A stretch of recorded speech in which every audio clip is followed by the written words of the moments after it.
Welcome to Captivating Movie Recaps. Elizabeth, a middle-aged teacher at a junior high school, is employed there. Given her area of work, one would think that she would be highly responsible and compassionate, yet the contrary is true. Elizabeth is a harsh and reckless person who makes the pupils watch movies in class while cursing at them.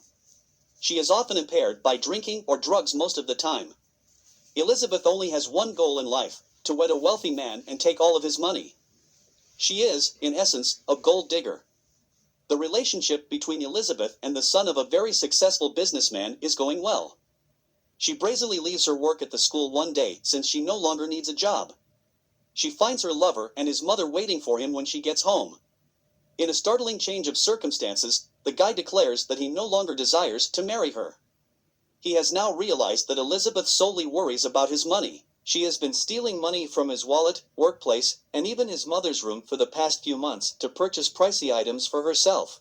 He refuses to listen when Elizabeth attempts to explain that this is not the case and storms off in a huff. Elizabeth is now in a precarious predicament as a result. Her hope of becoming wealthy has been dashed, and now she is unemployed. Elizabeth attempts to find work for a few months, but no one hires her because she doesn't have much skill. She finally eats her pride and returns to her former workplace, the junior high school. Amy Squirrel, her former adversary, runs into her on her first day, and they start criticizing one another. They both have a fierce hatred for one another. Elizabeth returns to her lesson, where the pupils are happy to see her. She, however, didn't give a damn. Instead of even instructing them, she starts eating breakfast there. She turns on the television and has the students watch Stand and Deliver when they ask for a new lesson, claiming that doing so will help them get better scores. She pulls her jacket over her face and dozes off in class. Elizabeth and Lynn, a fellow teacher and her one and only friend at the school, make amends over lunch. Elizabeth discloses that she intends to have breast augmentation surgery to improve her appearance and attract wealthy men as they talk about their life. Meanwhile, Russell, the school's gym instructor, is presented. He has had a major crush on Elizabeth since they first met, but she has never been amenable to him. This is because he lacks the one trait she searches for in a man: wealth. A dashing man called Scott starts working as a substitute teacher at the school one day, and as soon as Elizabeth finds that he is well off, she begins to pursue him. She runs into him at the right time and introduces herself. She then deftly manipulates him into disclosing his romantic status, which is shown to be single. In addition to revealing that he recently broke up with his fiancé, Scott also displays a photo of her. Elizabeth notices it and is envious since the girl has a big chest. She also thinks that Scott exclusively likes those ladies, so she gets breast augmentation surgery.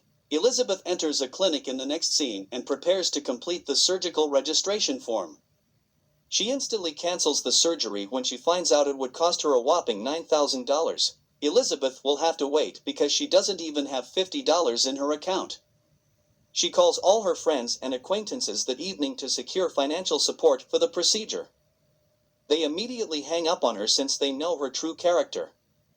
Elizabeth returns to her ex-boyfriend and asks that he give her $9,000 as restitution for ending their marriage. But to her chagrin, even he declines and ends the conversation.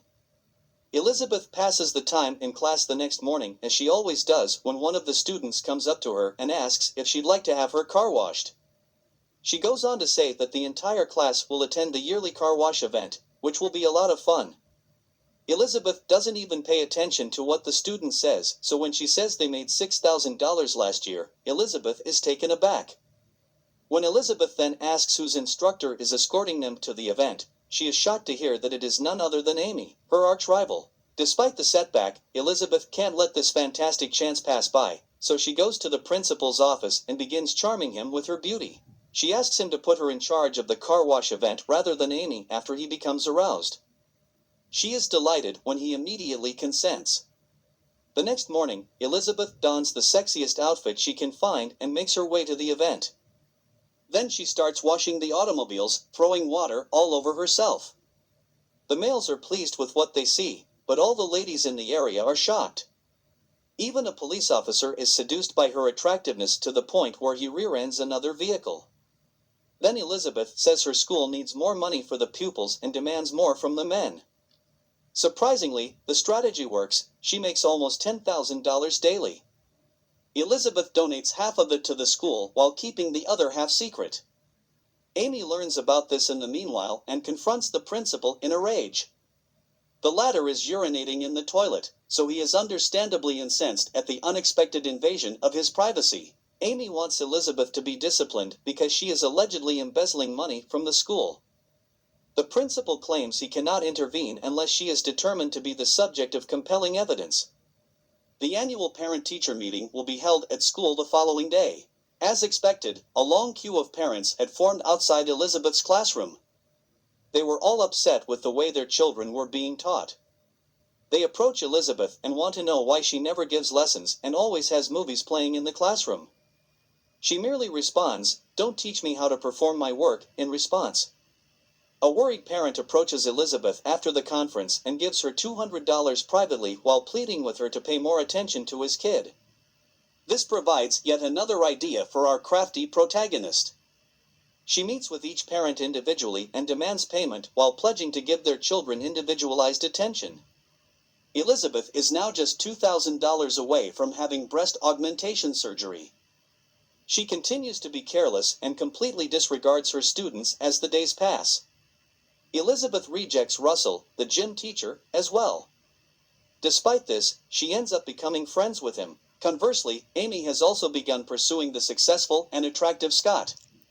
The two have become close and are frequently together, which makes Elizabeth quite envious. One day, she finds out about the rivalry for instructors at the school from Lynn, her best friend. The educator who helps their pupils get the highest scores on the forthcoming state exam will receive $5,000. Elizabeth is thrilled to hear this and decides to begin instructing her students. She starts showing up early for class the next day and startling everyone by forcing them to read their books. Additionally, Elizabeth makes sure to provide those daily tasks and homework. Even in class, she forbids them from conversing with one another. After a few days of this, the kids make significant improvements but still fall short of passing the soon-to-be-held state exam. Elizabeth decides to take matters into her own hands since she is determined to earn the $5,000 cash reward. That evening, she dons a sexy outfit and approaches Carl, a state professor in charge of creating and dispersing exam questions. The plan is successful, and the man is immediately aroused and takes her to his home. Elizabeth poisons Carl's drink with sleeping pills as he walks to his bedroom to get ready, which Carl swallows and knocks out. Elizabeth seizes the chance to take the questions from him and deliver them to her classmates. All her pupils pass the exams the next week with excellent scores, crowning her the winner. Elizabeth finally has the funds to get the procedure after winning the $5,000 cash reward.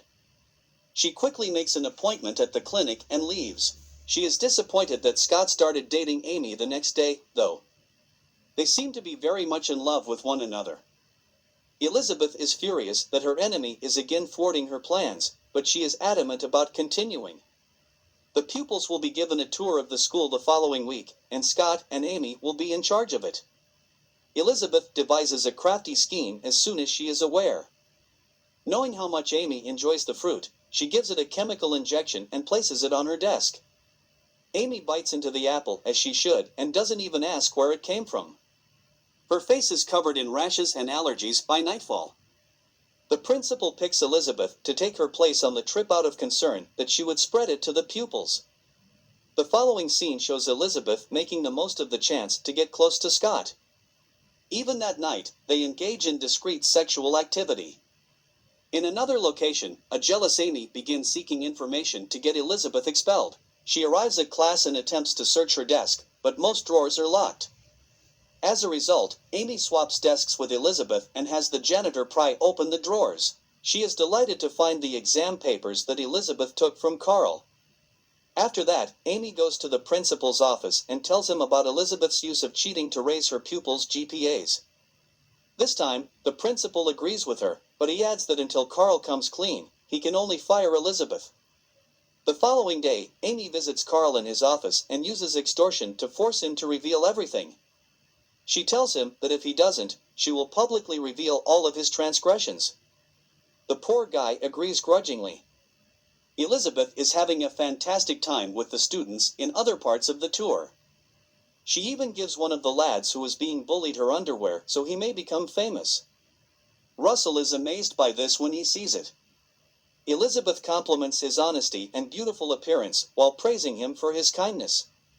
But when Amy comes on the scene and teases Elizabeth that she will soon be imprisoned, their passionate exchange is abruptly cut short. When our protagonist hears this, she understands that the taken exam papers have been located, so she devises a strategy of her own. She gives her roommate money and gives him Earl's parcel as soon as she gets home. When the present recipient opens it, he discovers many photos of himself in his underwear that Elizabeth had reportedly snapped while unconscious. Now she wants him to confess while lying so that she may keep his images hidden in exchange. Carl finds himself in a challenging predicament due to both women extorting money from him. After considering it, he decides to support Elizabeth and says he has never heard of her. Then Elizabeth speaks out and alleges that a school employee has been taking drugs in a lesson. She has already learned that Amy swapped desks while she was gone. The test papers are kept in the bottom drawer, while drugs are held in the top drawer.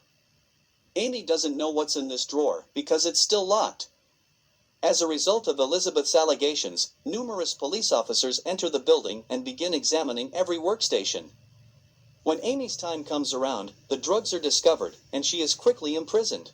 Thanks to this, the conflict between the two women is now officially over. In the climactic sequence, Scott approaches Elizabeth and proposes a date while letting her know how he feels about her. Surprisingly yet, she declines. Elizabeth claims she already has an educated, kind, and attractive person.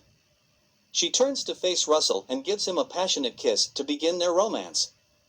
Elizabeth also decides against having breast augmentation surgery since she no longer wants to attract wealthy men. Elizabeth commits to be a committed educator and supports every one of her pupils in getting top academic marks in the future as the film comes to a close. Please remember to subscribe, keep tuned for more, and leave a comment below. Thank you.